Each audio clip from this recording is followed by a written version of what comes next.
Please subscribe Tito Manny Vlog.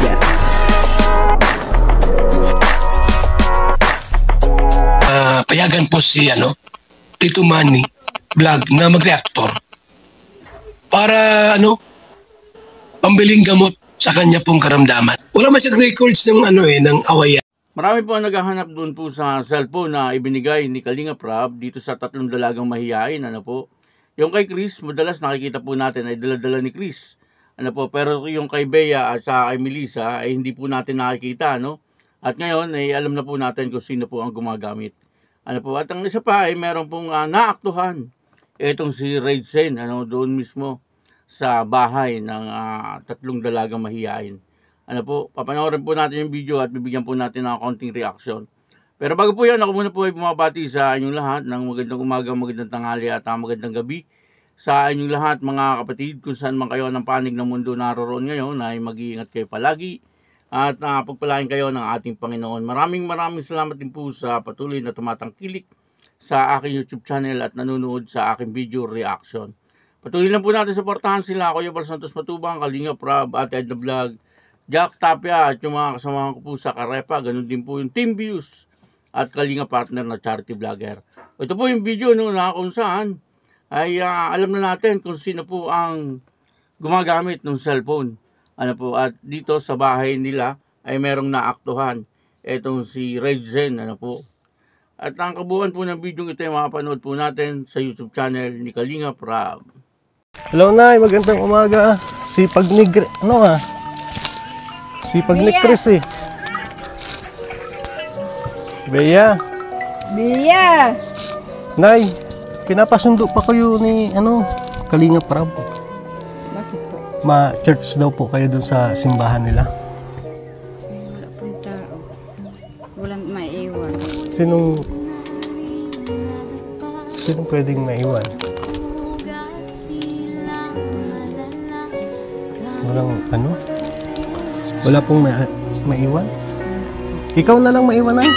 Silang tatlo. Silang tatlo na lang. Bia! Nandito sila Hoy! Good morning, Bia! Bless! Sundo kayo ni Kuya Rab mo. Mag-church daw.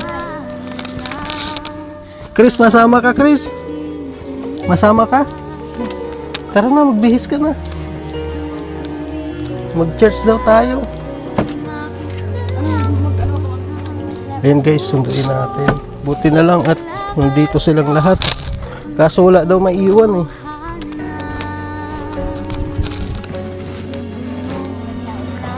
Nandito pala yung kapatid. Kapatid pa pala ito ni Boy, masama ka? Ha? Aray ko. Uy. Ikaw yung bunso Mukhang mahihain din ito, Nay. Dito ito natutulog? Hindi po pagtanghal na nandyan. Sama ka boy kila ate. Uy. Ano pangalan mo? Ayaw guys. Ayaw salita.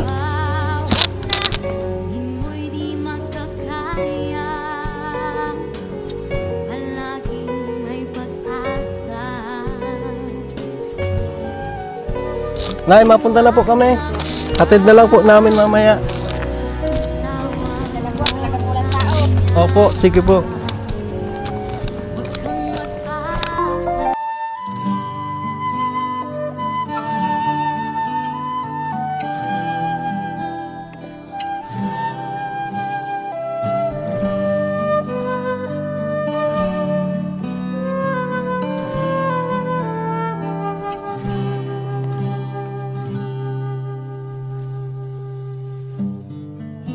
Ulit na rin nadapa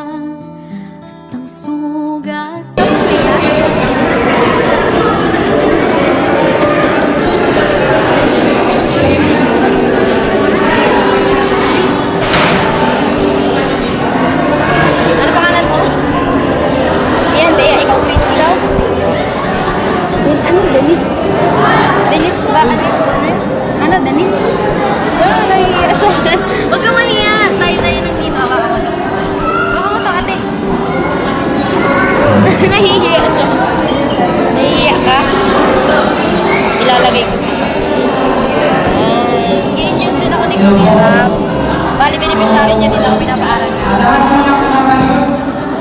Sino kasama niya? Sino kasama niya? Wala kayo lang. Kaya lang sila Kuya kasama niya. Next na meeting. Si Rachel ay pumunta po doon sa bahay ng mga magkakapatid na mahiyain, ano po, at pinapasundo po sila ni Kalinga Prab upang sa ganoon sila po ay makapagsimba. Ano, ang problema ay wala pong maiiwan dito sa kanilang bahay. Ano, kaya yung tatlong magkakapatid na lang po ang pinapunta ng nanay, ano po. At dito ay may napansin po tayo, no, kasi marami po ang naghahanap doon po sa cellphone ni Melissa at ni Bea kung nasaan na daw po. Kasi itong kay Chris, madalas naman nakikita natin ay hawak-hawak ni Chris, ano. At dito ay nakita natin, ano po, na hawak-hawak ni nanay yung cellphone.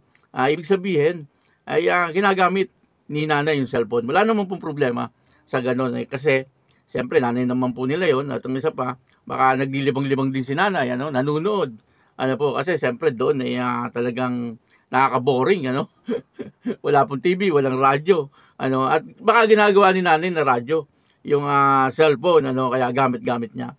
At least ay nakita po natin na naandun po pala yung cellphone, ano, kasi madalas ay may mga nagko-comment na kung nasaan na daw po yung cellphone ni Bea at ni Melissa kasi hindi po nila nakikitang ginagamit. At eto na nga, no, napansin natin na hawak-hawak ni nanay, ano po, kaya nakakatuwa, ano po, na inaalagaan nila yung kanilang mga gamit at naandun na ginagamit ni nanay. Okay po yun.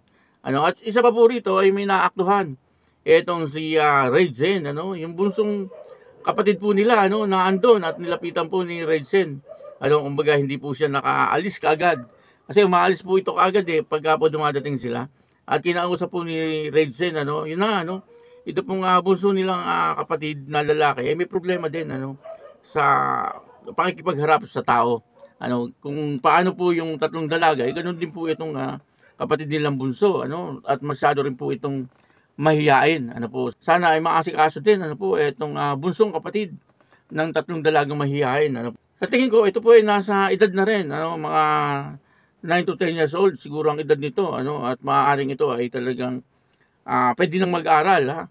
Hindi ko lang po alam kung ito yung nag-aaral, ano. Pero sana ay kapag pinapaturuan po itong tatlong dalagang mahiyain, ay maisama po ito, ano, kasi kawawa naman po siya, ano, kapag kinalakihan niya po na ganyan po siya. Ano po, at yun na, ano, nakapagsimba itong tatlong magkakapatid na mahihain at doon po sa loob ng simbahan ay okay naman po, ano. Kumbaga ay talagang asikaso po sila. Ano po, at nandoon si Melka, ano, inaasikaso po sila ni Melka, yung isa sa mga Kalingap Angels. Ano po, nakakatuwa, ano po, nasa ngayon ay nararanasan na nila yung mga hindi pa po nila nararanasan, ano. Katunayan po niyan ay first time daw po nila makapagsimba. Ano po, nakakatuwa naman, ano po, na sa ngayon ay nakakapagsimba na po sila. Ano, dati talagang bahay lang po sila. Doon lang po sila sa paikot-ikot. Doon po sa kanilang bahay, ano, sa bukid. At maganda po yun, ano, nakakalabas-labas po sila upang sa ganun, ay masanay po sila. Ano po, na sila ay matutong makihalubilo sa mga tao, ano. Nakikita naman po natin, unti-unti, ay nagkakaroon naman po sila ng improvement. Ano po, katunayan nga po niyan, si Bea at saka si Chris ay kumain na, ano. Ang problema na lang etong si Melissa. Si Melissa po pala ang bunso. Ano, akala ko po ay si Bea, ano, kasi noon madalas ay si Bea ay lagi nakahawak doon sa kanyang ina. Ano po, ang bunso po pala ay si Melissa, ano, sa magkakapatid. Ano po, kaya ayun, ano, dito po ay talagang nakikita po natin na naandun po ang pagtsatsaga, ano, at pagsisikap ng Kalingap, ano po, na etong tatlong magkakapatid na mahiyain ay matanggal yung pagiging mahihain nila at matuto po silang makihalubilo, ano, sa mga tao. At sana matutukan din po itong isa po ring kapatid, ano, yung bunso.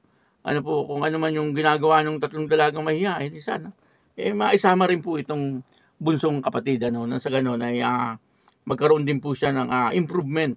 Ano po, sa ngayon nakikita po natin, ayaw din po sumagot. Ano po, talagang ayaw din humarap sa mga tao.